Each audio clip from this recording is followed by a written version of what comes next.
அனைவருக்கும் வணக்கம். வினைத்தெளிவு சேனலின் மூலமா உங்களை மீண்டும் சந்திப்பதில் மிக்க மகிழ்ச்சி. போன வீடியோல 5 வகையான சிந்தனை குறைபாடுகளை பத்தி பார்த்தோம். இந்த வீடியோல மேலும் 5 வகையான சிந்தனை குறைபாடுகளை பத்தி பார்க்க போறோம்.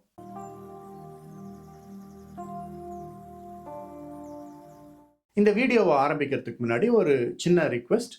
என்னுடைய சேனலை சப்ஸ்கிரைப் பண்ணாதவங்க சப்ஸ்கிரைப் பண்ணுங்க. உங்களுக்கு வீடியோ பிடிச்சிருந்தா லைக் பண்ணுங்க, ஷேர் பண்ணுங்க, அல்லது மற்றவங்க கிட்ட இதை பற்றி சொல்லுங்க.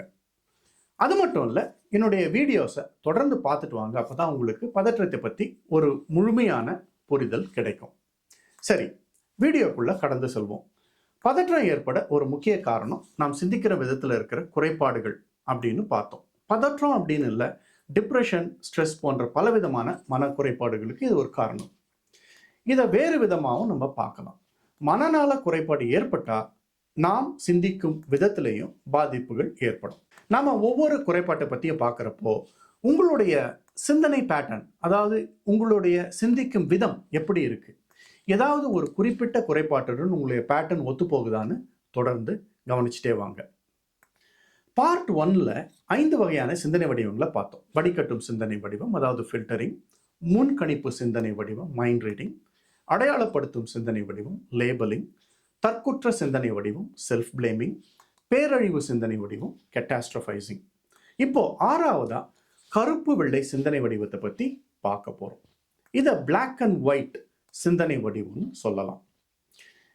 இது மாதிரி சிந்திக்கிறவங்க 2 எக்ஸ்ட்ரீம் லெவல்ல யோசிப்பாங்க. உதாரணமா, இன்னைக்கு ரொம்ப நல்ல நாள் அல்லது ரொம்ப மோசமான நாள், இது சரி இது தப்பு, இவன் ரொம்ப நல்லவன் அல்லது இவன் ரொம்ப கெட்டவன். இதுதான் இவங்களுடைய கண்ணோட்டமா எப்பவுமே இருக்கும். இவங்களுடைய அகராதியில நல்லதுக்கும் கெட்டதுக்கும் இடையில வேற எதுவுமே கிடையாது. ஒன்று ரொம்ப நல்லது, இல்லைன்னா ரொம்ப கெட்டது. இந்த மாதிரி யோசிக்கும் போது பதற்றம் எந்த லெவல்ல இருக்கும்னு சொல்லவே தேவையில்லை. 7வதா தெரிஞ்சுக்க வேண்டியது கண்டிப்பா நடந்தே ஆகணும், அதாவது ஷுட் அண்ட் மஸ்ட் அப்படின்னு நினைக்கிற பேட்டர்ன்.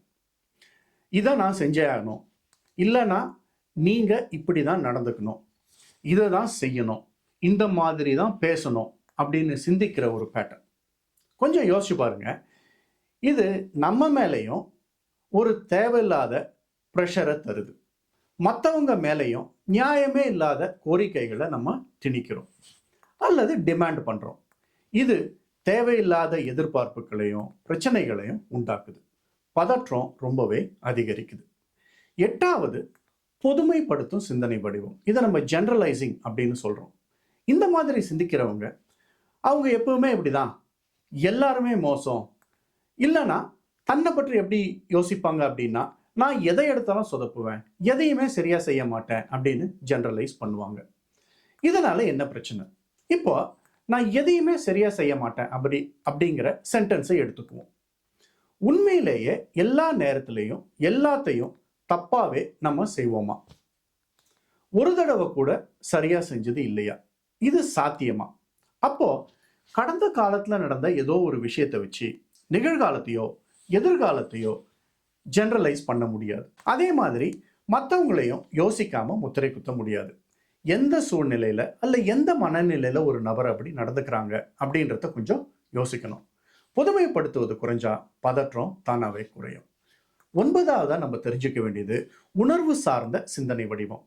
இதை எமோஷனல் காக்னிட்டிவ் டிஸ்டார்ஷன் அப்படின்னு சொல்றோம். இப்படி யோசிக்கிறவங்க எப்பவுமே உணர்வுக்கு மட்டும் இம்பார்ட்டன்ஸ் கொடுப்பாங்க, எமோஷனலா முடிவெடுப்பாங்க. அந்த நிமிஷத்துல இருக்கிற உணர்வை மட்டும் வச்சு நிகழ்காலத்தையோ எதிர்காலத்தையோ நம்ம தீர்மானிக்க முடியாது. வெறும் உணர்ச்சி பூர்வமா எப்பவுமே முடிவெடுத்தா அது பதற்றத்தை அதிகரிக்கும். கடைசியா நம்ம பார்க்க போறது மிகைப்படுத்தும் அல்லது ஒரேடியா குறைச்சி மதிப்பிடும் பேட்டர்ன். இதை நம்ம மேக்னிஃபிகேஷன் ஆர் மினிமைசேஷன் அப்படின்னு சொல்றோம். அதாவது தங்களையோ அல்லது மற்றவங்களையோ ரொம்ப தூக்கி வச்சு பேசுறது, அல்லது ஒரேடியா அவங்கள மட்டமா பேசுறது. சில சமயங்கள்ல தங்களையே கூட ரொம்ப மிகைப்படுத்தி இல்ல குறைச்சி மதிப்பிடுவது. இதுவும் பதற்றத்தை உண்டாக்கும். போன வீடியோவையும் சேர்த்து நம்ம 10 விதமான சிந்தனை வடிவங்களை பார்த்துருக்கிறோம்.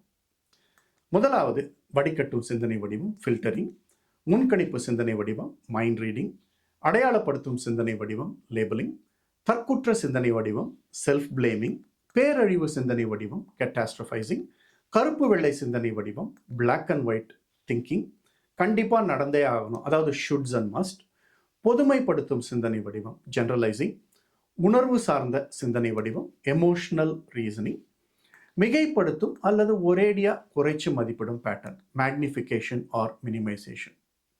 இந்த சிந்தனை வடிவங்களோட உங்களுடைய சிந்தனை வடிவங்கள் ஏதாவது ஒத்துப்போச்சா? இதை பற்றி யோசிச்சிங்களா? இந்த பேட்டர்ன்ஸை மனசில் வச்சுக்கோங்க. உங்களுடைய சிந்தனை வடிவங்களை கூர்ந்து கவனிக்க ஆரம்பிங்க.